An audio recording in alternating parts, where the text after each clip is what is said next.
Hello. So I can't quite believe that it is September already and that we're back with another short video as we slowly make our way through the Maria Tin calendar together. Thank you everyone for the support and the questions and the enthusiasm. We really appreciate it.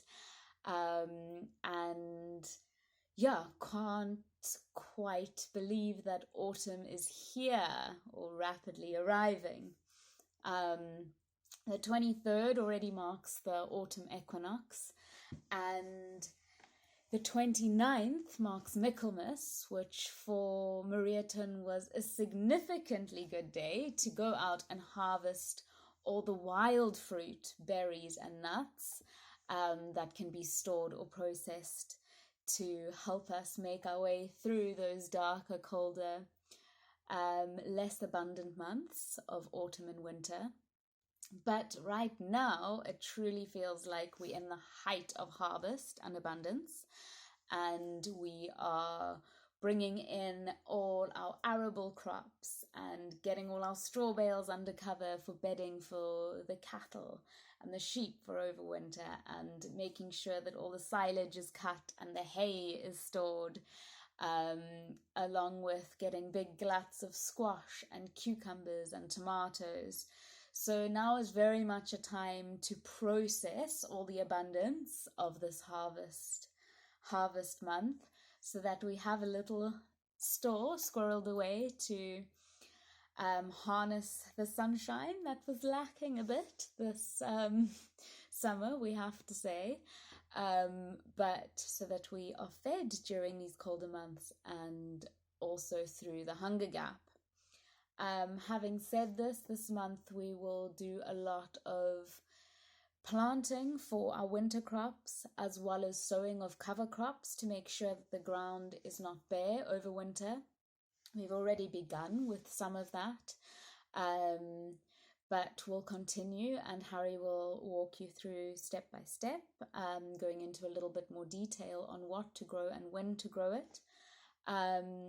There is a lot of work that can be done with the biodynamic preps during this month too. We have been working a lot due to the very dark and wet summer that we've had. We've been working a lot more regularly with the Horn Silica or 501 preparation to just help push things into their fruiting stage and just bring in the light a little bit more. And we've noticed a significant difference with our tomatoes, our beetroot, and also our stone fruit.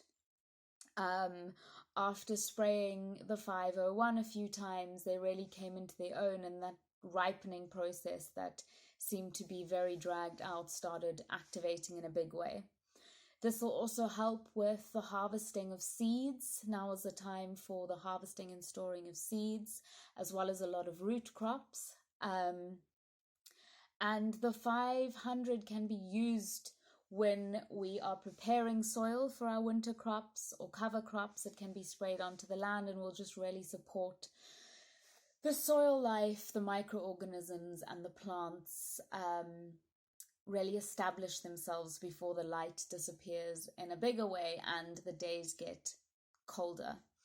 The oak bark preparation can be processed and put into a skull and buried in a damp or not quite stagnant but boggy area of the farm this month. As well as the horns can be packed with manure and buried for the winter months, which always seems like quite a significant moment in the cycle of a biodynamic farm. It's time also to start thinking about digging up the Horn Silica preparations, as well as taking down the yarrow preparation that's been hanging over summer to bury into the ground. It's also time to process the chamomile and dandelion preparations and bury them for the winter months. So there's a lot of preparation work, both with the biodynamic preps as well as in our gardens, and processing of food to prepare ourselves, as all the squirrels seem to be doing already, to help us just carry us through into the changing season where there's less abundance, but the earth seems very much alive as it takes its inward breath for the winter months. So I'm going to hand you over into the very capable hands of Harry to walk you through the calendar and what to plant and when to do it.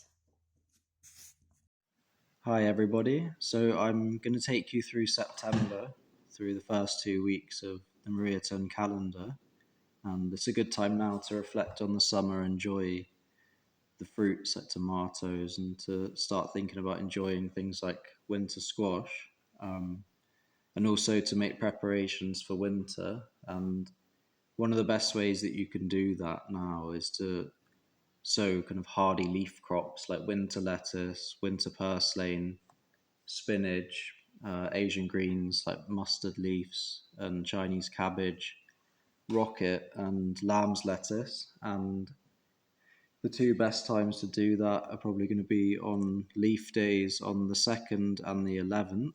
So you could do a couple of sowings there. And that can be for outdoor crops as well as for in the polytunnel, which you could either clear your summer fruits like cukes and tomatoes, or try and make as much space and interplant them, and then be delicate and remove the tomatoes later on in October. If you haven't done so already, on the 4th, which is a fruit day, you could go and collect yarrow for use in the biodynamic preps. And that could also be a good day to seed save things like beans and flowers like calendula and poppies. On the 5th, 6th, and 7th, which is a root day, you could sow some turnips, like variety, maybe like purple top Milan, radish, maybe black Spanish round, and then also spring onions, which variety could be white Lisbon. And then on the 9th, which is a flower day, you could sow chima de rapa or broccoli rabe. And then, on the 11th, you could do a second sowing for salad leaves. And I think that's probably everything. But if you have any questions, then feel free to ask.